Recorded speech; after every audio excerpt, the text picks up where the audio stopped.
Assalamualaikum warahmatullahi wabarakatuh. Bagi tugasan kali ini iaitu tugasan bagi kursus BMMB 3033 Kesusasteraan Melayu, saya dan ahli kumpulan saya akan membentangkan berkaitan karya Usman Awang yang telah kami pilih untuk tugasan kali ini.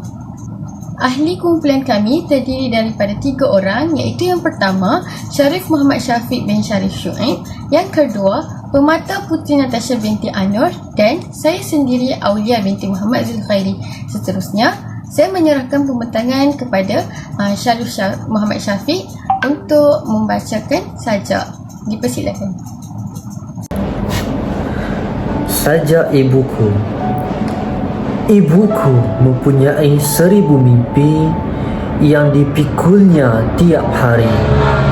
Sambil menimangku, ia pun menyanyi. Timang tinggi-tinggi, dapur tak berasap. Bila besar nanti, jangan masuk lokap. Ibuku tidak mengenal buku dan sekolah. Tiap pagi terbongkok-bongkok di lumpur dan sawah. Menggarung betisnya yang dikerumuni lintah. Hatinya selalu teringat suaminya yang mati melarat setelah dikerumuni lintah darat. Ibuku tangannya kasar berbulang, mengangkat batu bata bangunan. Wajahnya dibedaki, debu berterbangan. Ibu tidak pernah mengenal supermarket. Tinggal di bilik sempit, upah buruhnya sangat sedikit. Ibuku tidak punya peti TV. Tidak berpeluang pula menontonnya. Tak pernah mengikuti laporan parlimen atau ceramah bagaimana menambah jumlah penduduk. Tidak pula tahu adanya forum kemiskinan atau pertunjukan masak-masakan dengan resepi yang sangat menakjubkan. Ibuku setiap pagi berulang ke kilang, bekerja dengan tekun hingga ke malam. Mikroskop itu menusuk matanya dengan kejam. Kaburlah mata ibu diselaputi logam. Ibuku tidak tahu tentang hak asasi, apalagi seni dan puisi. Jika ditanya makna melabur, nama-nama saham yang menjanjikan makmur, atau tentang dasar pandang ke timur, ibu tersenyum menunjukkan mangkuk bubur yang melimpah kanji beras hancur. Oh ibuku sayang, di negerimu kau menumpang. Sesekali ku dengar ibu menyanyi pantun tradisi caranya sendiri. Siakap senohong, gelama ikan duri, bercakap bohong tak boleh jadi menteri. Sekian daripada saya. Bagi merumuskan pemikiran karya Usman Awang prosa moden pula, kumpulan kami telah memilih sebuah cerpen yang bertajuk Budi. Cerpen Budi karya Usman Awang ini menceritakan tentang penulis ni dia bekerja di sebuah pejabat kebajikan. Setiap hari akan ada saja yang datang untuk meminta bantuan. Walau bagaimanapun, terdapat juga orang yang pulang dengan tangan kosong kerana mereka ni tidak memenuhi syarat yang ditetapkan untuk memohon. Sewaktu penulis ni membaca surat dari isterinya yang pulang ke kampung untuk bersalin, bedul buruh kad pejabat tu maklumkan kepadanya bahawa seseorang ingin menjumpainya. Orang itu ialah Hamidun bin Abdul Kudus. Permintaannya untuk memohon bantuan ditolak oleh Mr. Chia, iaitu pengurus pejabat itu, kerana tidak cukup syarat. Jadi penulis ni dia berasa lemah hati melihat penampilan Hamidun tu yang serba compang-camping, dengan tangan kanan dia berbalut kain buruk dan gayanya berjalan yang sedikit dengkat, dengan kasut dan baju yang begitu buruk, kotor dan berbau. Selepas tu penulis berasa ingin berbudi kepadanya dan dia memasangkan rokok untuk Hamidun kerana tangan Hamidun ni tidak dapat digerakkan, lalu mencucukkan, lalu mempelawannya duduk. Hamidun ni Seterusnya dia menceritakan kisahnya yang ditimpa malang bahawa dia sakit dan baru keluar dari hospital dan dia bekerja sebagai penari getah membasuh pinggan di sebuah kedai makan. Satu hari dia terjatuh dan tangan dia terseliup. Dia juga menceritakan tentang isterinya dan 2 orang anaknya di kampung dengan mata yang berair dan wajah yang suram. Penulis kemudiannya memberikan wang sebanyak RM40 walaupun ketika itu dia hanya ada RM50 saja. Dia nak kirimkan duit itu kepada isterinya di kampung. Walau bagaimanapun, penulis ni dia merasa megah kerana dapat berbuat budi yang besar. Pada malam tu, penulis pergi ke taman hiburan, terkejut melihat wajah yang dikenali sedang berjoget dengan perempuan yang dalam keadaan begitu gembira. Orang tu ialah Hamidun. Penampilan Hamidun ni bertukar 180 darjah dan kelihatan lain sekali. Dia tidak lagi cacat, pakaiannya kemas dan cantik, tidak seperti sewaktu dia datang ke pejabat kebajikan bantuan. Penulis yang tidak mampu berkata apa-apa ni dia tergamam, kecewa serta dendam. Suara Hamidun yang tertawa kedengaran seperti suara hantu yang jahat yang paling dibencinya. Keesokannya, penulis ni mendapat telegram dari adik iparnya yang meminta wang sebanyak RM52.20 kerana isterinya telah bersalin. Penulis ni terbayang muka Hamidun yang mentertawakannya terbahak-bahak. Baiklah, berdasarkan sinopsis yang telah dibacakan, penulis sendiri mempunyai pemikiran yang ingin disampaikan melalui cerpen, iaitu pemikiran yang terdapat dalam cerpen budi karya Usman Awang ini ialah penulis ingin menyampaikan kepada pembaca bahawa manusia perlu sentiasa mengamalkan sikap berbudi dan nilai baik hati dalam kehidupan, terutamanya kepada orang susah dan golongan yang memerlukan. Perbuatan berbudi menunjukkan sikap yang baik dan rendah diri yang ditonjolkan oleh seseorang kepada orang lain. Seseorang yang telah berbudi, iaitu berbuat baik kepada orang lain, akan berasa gembira dan lega kerana berasa seolah-olah mereka telah membantu meringankan beban orang tersebut. Malah apabila budi mereka dihargai dengan sebaiknya, orang tersebut akan berasa mahu untuk berbuat baik lagi. Namun, sekiranya budi mereka itu diperguna dan diperolok-olokkan, orang tersebut akan berasa marah dan menyimpan perasaan dendam dan benci terhadap insan yang dibantunya. Selain itu, pembawaan watak utama yang membahasakan diri sebagai aku menunjukkan bahawa penulis ingin memberi impak yang lebih terkesan kepada pembaca. Hal ini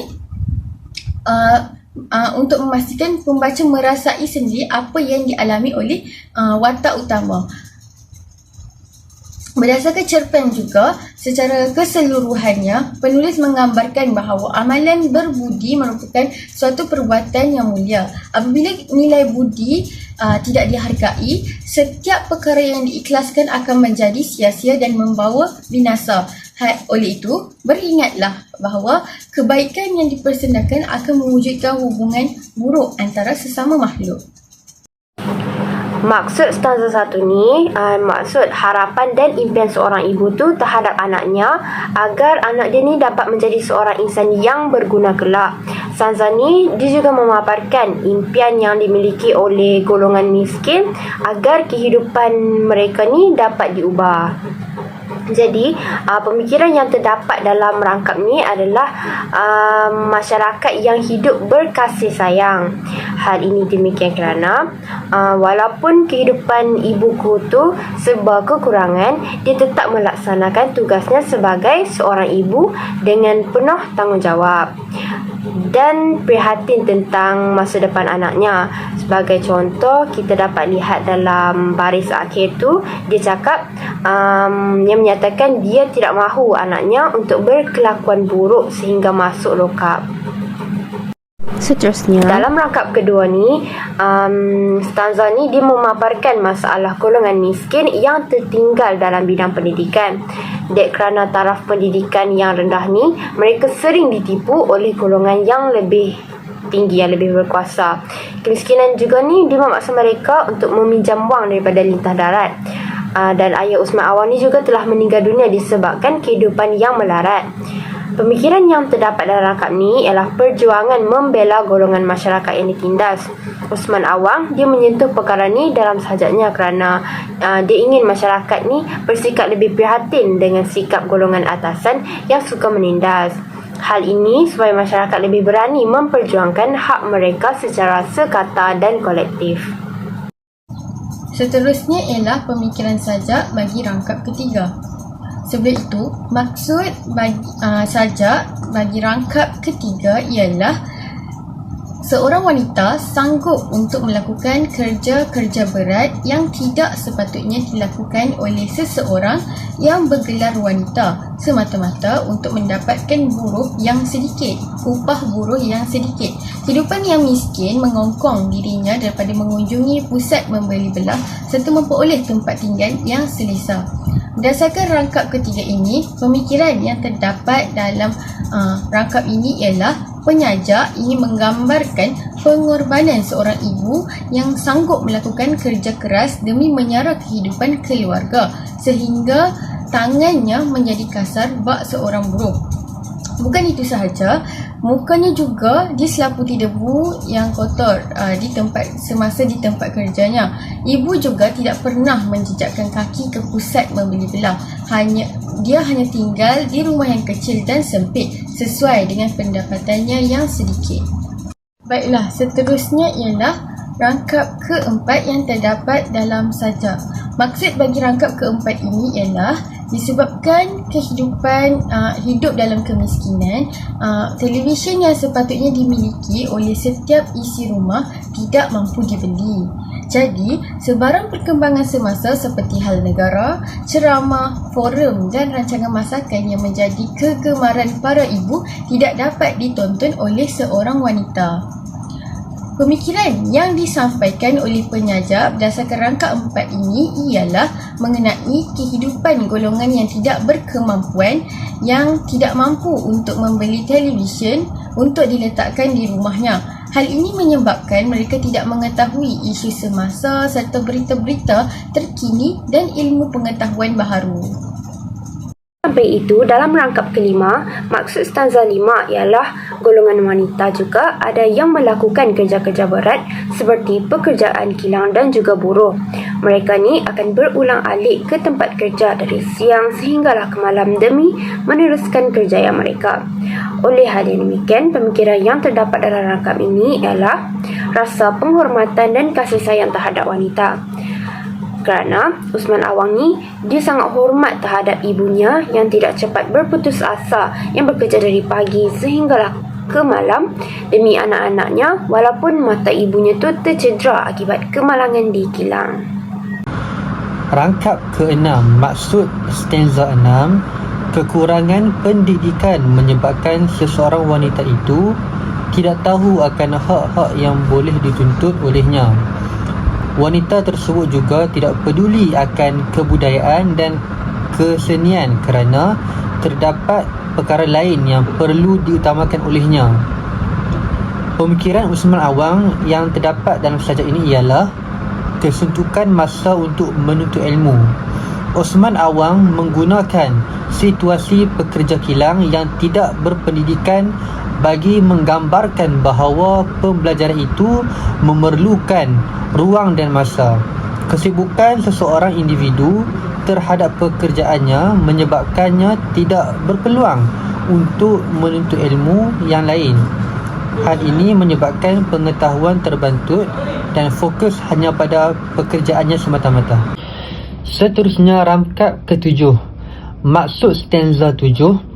Secara umum, rangkap ini menggambarkan penduduk luar bandar yang terkeluar daripada arus pemodenan dan globalisasi. Akibat daripada kemiskinan, ibu tidak mampu meningkatkan taraf hidup diri dan keluarganya. Ibu hanya mampu mencari rezeki buat keluarganya sahaja dan makanan yang dimakan adalah tidaklah mewah. Pemikiran Usman Awang yang terdapat dalam sajak ini ialah ketinggalan penduduk luar bandar daripada kemajuan.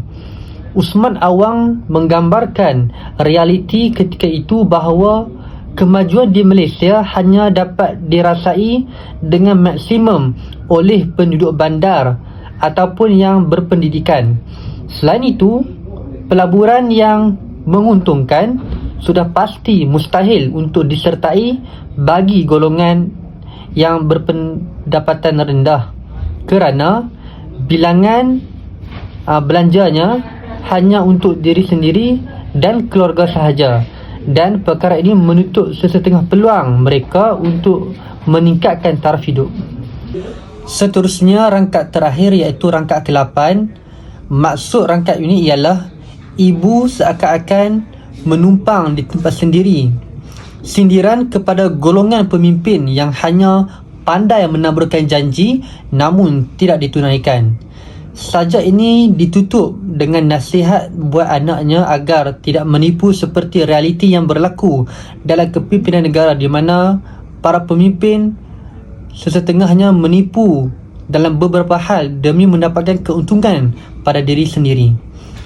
Pemikiran Usman Awang yang terdapat dalam sajak ini ialah pengkhianatan terhadap janji. Usman Awang menggambarkan nasib kurang baik dialami oleh rakyat setelah mereka mempercayai janji-janji manis ahli politik ketika pilihan raya. Selain itu, Usman Awang menyelitkan budaya memberi nasihat yang diamalkan oleh ibu bapa dalam proses mendidik anak mereka.